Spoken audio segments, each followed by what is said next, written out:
பின்வரும் விவரங்களை பயன்படுத்தி நேர்கோட்டின் சமன்பாடு காண்க. ஃபர்ஸ்ட் ஒன், சாய்வு 5 மற்றும் y வெட்டுத்துண்டு -9. செகண்ட் ஒன், சாய்வு கோணம் 45 டிகிரி மற்றும் y வெட்டுத்துண்டு 11. ஓகே சாமி, தேங்க்யூ.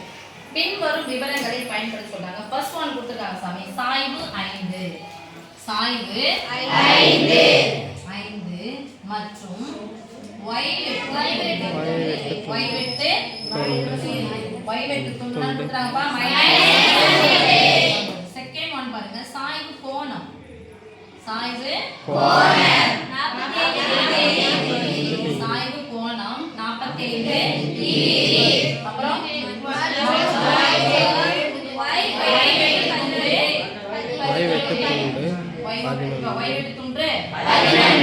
நல்லா கவனி சாமி. வார்த்தைகள் என்ன கொடுத்துருக்காங்களோ அந்த வார்த்தைகளுக்கு ஃபார்முலாவில் இருக்கக்கூடிய இவ போடணும். சாய்வுன்னு ஒரு வார்த்தை வந்துச்சுன்னா நமக்கு என்ன லெட்டர் ஞாபகம் வரும்? எம். ஒரு வார்த்தை சொல்லுது சாமி, வெரி குட். சாய்வுன்னு வந்துச்சுன்னா என்ன லெட்டர் வருமா? அப்ப m ஈக்குவல் டு 5. y வெட்டு துண்டுன்னு சொன்ன உடனே நமக்கு என்ன ஞாபகம் வரணும்? c. அப்ப c ஈக்குவல் டு -9. இப்போ சாய்வு கோணம்னு வந்தா என்ன ஞாபகம் வரணும்? தீட்டா. சொல்ல மாட்டேங்கிறீங்க பாத்தியா? தீட்டா. சாய்வு கோணம் ஞாபகம் வந்தா வரணும்? தீட்டா. தீட்டா ஈக்குவல் எத்தனை டிகிரி? 45 டிகிரி. சாய்வு கோணத்துல எந்த தீட்டாவை நாம் பயன்படுத்துவோம்? sin theta, cos theta, tan theta. tan theta. அப்போ tan 45 டிகிரி. இங்க y வெட்டு துண்டு வந்தோனே என்ன ஞாபகம் வருது? எந்த லெட்டர் ஞாபகம் வரணும்? c. ஓகே சொல்லலாம். இப்போ நம்ம போட்டுக்கலாமா?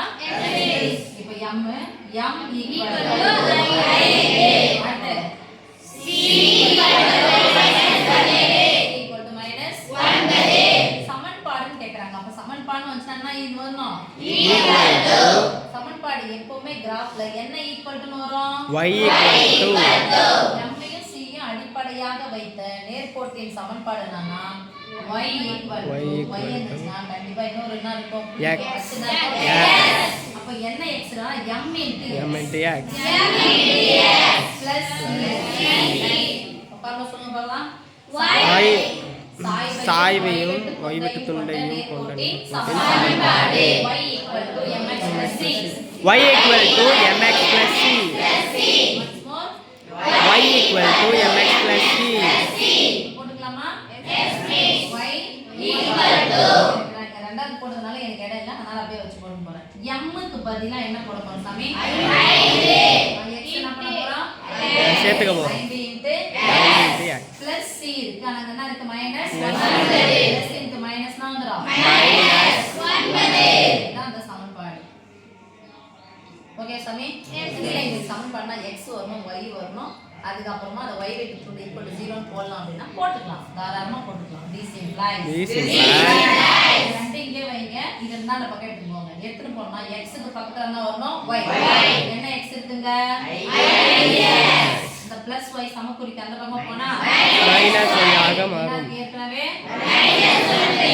என்ன குறி சமன்பாடு என்ன குறி போனா எல்லாம் ஒரு பக்கம் வந்துச்சு. அப்ப எதுமே இல்ல நாக்குறது அர்த்தம் 0. ஓகேவா? அல்லது அந்த சமன்பாடு இங்கே எழுதுங்க, இல்ல அப்படினா இப்படி எழுதுங்க. ஓகே சாமி, இப்போ போடலாமா? என்ன கொடுத்துட்டாங்க பாருங்க, சாய்வு கோணம். சாய்வுன்னு ஒரு வார்த்தை வந்தா என்ன வரும் ஞாபகம்? அப்ப m ஈக்குவல் டு தீட்டா. என்ன தீட்டா கொடுத்துட்டாங்க? tan தீட்டா. Formula m equal to tan theta. this is tan equal to tan theta னுடைய மதிப்பு நான் கொடுத்துட்டாங்க 45 degree. this is m equal to tan 45 மதிப்பு 1. சோ 1 கிடைச்சிச்சு. இப்போ பாருங்க m கிடைச்சிச்சு, y வெட்டு c கிடைச்சிச்சு. அப்ப நேர்கோட்டின் சமன்பாடு போடலாமா? Yes please. நேர்கோட்டின் சமன்பாடு என்ன ஈக்குவல்னு போட போறோம்? y equal to mx plus c. இப்போ சொல்லுங்க. y ஈக்குவல் டு m னுடைய மதிப்பு என்னது? 1. புதுசா எது கிடைச்சா என்ன பண்ணீங்க? அப்ப m னுடைய மதிப்பு 1 * x plus c. c னுடைய மதிப்பு என்ன சாமி? 12. என்ன 11? இப்போ நம்ம போட்டுறோம் தீட்டாவுடைய மதிப்பு c = θ = 45